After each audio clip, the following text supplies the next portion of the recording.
Welcome to Zoos Explored. We have left Victoria and headed to the south coast of New South Wales to explore a smaller but still a spectacular wildlife park.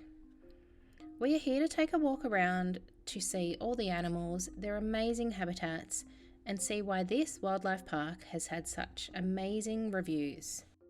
Welcome to Mogo Wildlife Park. First opening its gates on December the 26th, 1989 as Mogo Zoo, as a privately owned zoo, but since changing to Mogo Wildlife Park in November 2019, joining forces with Featherdale and Hunter Valley Wildlife Parks under new ownership. The world's attention was on Mogo Wildlife Park when it was face to face with a ring of fire from the Black Summer 2019-2020 bushfires. But the extraordinary efforts by staff and emergency services kept the park and animals safe. Thanks to their efforts, we are able to be here to continue to explore their park. After walking through the entrance, you are immediately drawn to the habitat right in front of you, which houses the silvery gibbon. Known for the silvery grey coloured fur, unique sounding melodies, breathtaking acrobatic swings and jumps, all while living its best life high up off the ground. Next to see is a real favourite for most visitors, which is the meerkat. Have you ever wondered why meerkats have black rings around their eyes? The dark patches act like natural sunglasses, deflecting the harsh rays of the desert sun, allowing them to see predators more clear. Now onto the Asian small-clawed otters. These may be the smallest species of otter in the world, but that doesn't stop them from eating a third of their body weight each day, as these otters are incredibly active, so require frequent feeds a day to fuel their high metabolism. We did see them get a scatter feed of fish, crab, squid, and small molluscus.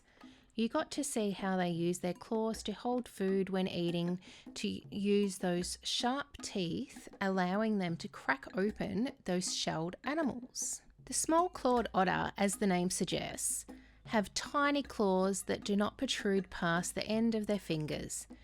These otters are also semi-aquatic, meaning they glide effortless through the water while foraging on land and also enjoying a well-earned nap.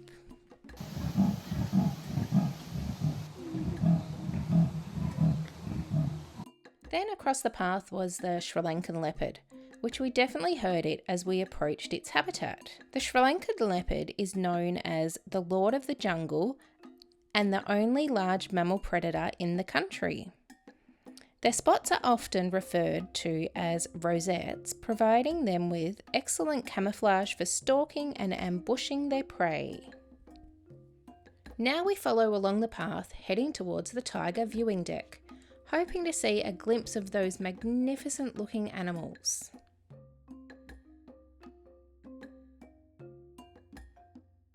But first, let's take a quick look at the binturong while he was awake, as these are nocturnal animals, so seeing one awake moving around during the day is such a rare but welcomed occurrence.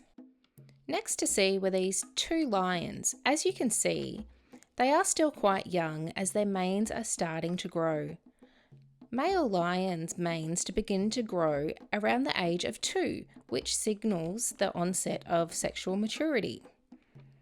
They may only be young, but they still have that instinctual predatory behaviour in them. Hi to you too. Then up to the tiger viewing deck we went, and we got to see a tiger sleeping peacefully under a platform. So we got a few photos of Sleeping Beauty, but as we were walking out of one of the tiger areas, we got to see another tiger awake from his nap, having a drink and grooming himself.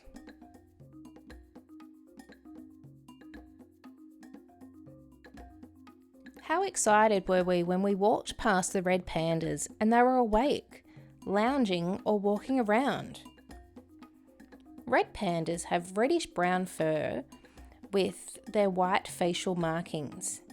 You get a real sense of how red their fur is when the sun is shining bright. Red pandas can be found high in the treetops, resting or carefully climbing through the treetops, while occasionally being found on the ground foraging for food, but they do primarily stay up high in the trees to avoid predators and conserve energy. Known for being agile and sure-footed, using their sharp claws and strong limbs, which helps them move confidently through the treetops. Red pandas are primarily herbivores, feeding mostly on bamboo leaves and shoots, while occasionally supplementing their diets with fruits, berries, eggs, and insects when available. Did you know red pandas stand up tall on their hind legs to make themselves appear larger and more intimidating to potential threats? As we kept moving along the path, we came across 2 African caracal cats. Being my first time seeing them, I was quite fascinated by those long legs, stumpy tail, and distinctive black tufts on their ears. I did also notice how quiet she was while moving about in her habitat. Now to see some primates before we head out to explore the open plains. We saw a young emperor tamarin swinging on a hammock type swing. You could see how intrigued it was looking at us, as we too were so intrigued with how small and cute it looked. Next up was the Bolivian squirrel monkey, who were quite active, jumping and swinging around while also checking us out up close. Those that weren't swinging or jumping around were just happy foraging for food. Then come the capuchin monkeys, who too were also on the move, walking along the ropes or just sitting there eating. Interesting fact, they rub millipedes all over their bodies, and the toxin secretions act as an insect repellent for them. As we leave the lush coverage of the trees, we head out to the open plains. Straight away you get a true sense of how different these animals like to live. First to see were 2 dingoes fast asleep, basking in the sun, high up on their platform. A short stroll along the path, we came across the cheetah, who was finishing up its meal, then went for a nice walk around to stretch those long legs before going up on a platform to also get the warmth of the sun and enjoy some rest. Directly across the path is the king of the jungle, the lion and his lioness. The path wraps around more than half their enclosure, giving you many angles to view these magnificent cats. We also pass the animal feeding habitats, which we will definitely check out as we are heading back down the path later. You definitely can't miss this next animal, as they can stand at a height of up to 6 metres tall. You may notice some giraffe and calves out there, as Mogo is part of the National Breeding Program to help with the long-term survival of this vulnerable species. The habitat next door houses a bachelor herd of giraffes and a herd of zebras. There is something magical about seeing giraffes and zebras cohabitat on the open plains together. Looking over our shoulder, we were truly captivated by the troop of gorillas. The sheer size of the silverback gorilla and seeing how respected he is by his troop, but also how strong their family bond is. This troop certainly has its hands full, with 2 adorable infants. Caius is now 3 years of age and had a tough start in life with complications after birth and his mum not being able to care for him, so the extraordinary zookeeper Chad didn't hesitate to step in and nurse him back to health, and then reintroduce him to his troop and do gorilla things with his gorilla family. We got to see a gorilla keeper throwing food over to them, which then you see them foraging for the food, and it really is interesting to see even gorillas have their favourite foods, and sweet potato definitely seems a favourite for them all. Caius also has a cheeky side to him and likes being right up at the glass windows watching those watching him. There are 2 big glass viewing areas and both give good viewing of the habitat, so you have a good chance of seeing them, but don't forget to look inside their den, as they can be hiding out in there too. We then got a quick glimpse of the ring-tailed lemur, who too was enjoying eating some sweet potato while sitting on the ropes. I think the ducks thought the lemur habitat was theirs. After the lemurs, the path goes in 2 directions and does a loop. Either way you go, you still get to see it all. The rhino habitat is quite large and at times it can be difficult to see him, so be sure to stop by and have another look on your way back down the path. As his habitat is surrounded by big boulders, so if you look carefully you may just think you are looking at another boulder, but it could in fact be a rhino. Now we go for a nice little stroll up the path so we can take a look at what these Primate Islands have to offer.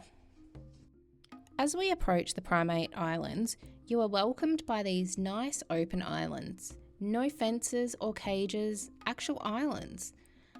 And all that is between you and the primates is water. First up was a pair of siamangs, which their island provided a thick coverage of trees, so I do recommend looking up in those treetops, as you never know who you may see up there. But also, don't forget to look along the water's edge, as you may just see another siamang there too. A few steps over was another siamang island, who had more of an open island with more of a man-made habitat with a few trees and shrubs. In the middle of the Primate Island area, there is a cafe that was closed when we were there, which we assume would be open in peak times. There are also restrooms in this area too. The next two islands were a mix between man-made and natural tree coverage, as these two islands house the black and white ruffed lemurs. The last island had a troop of golden lion tamarins, and they definitely lived up to their name, with that fiery orange coat and that lion-like mane. The golden lion tamarin are very family orientated, so if you see one, you should see many. As you keep following the path around, you get to see so much more of the hyena habitat. The hyena have a large, mostly open enclosure, but there was one standout tree that the hyena does like to lay under.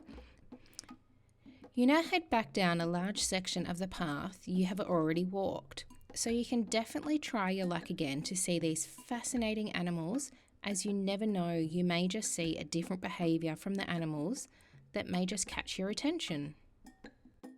From the moment you walked through the gates to the animal feeding paddocks, you stepped into the home of the kangaroos and wallabies, where they not only could get out of the weather, but have a break from interacting with people too. There was also another roped off area down the back of the paddock where they could have some time out. There were some very pregnant goats in a small sheltered yard who looked like they were ready to give birth any day. In the next paddock was a herd of fallow deer.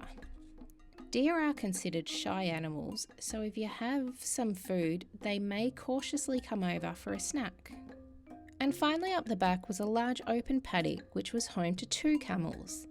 These camels were happy doing their own thing until they heard the rustle of the feed bags, then they slowly make their way over.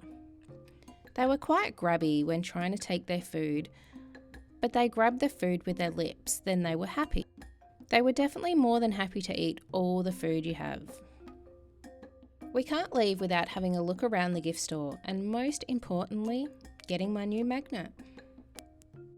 We hope you have enjoyed today's adventure to Mogo Wildlife Park and hope we have inspired you to check out Mogo for yourself. The reviews were right and we made the right choice in coming here. Thanks for watching Zoos Explored. See you next time!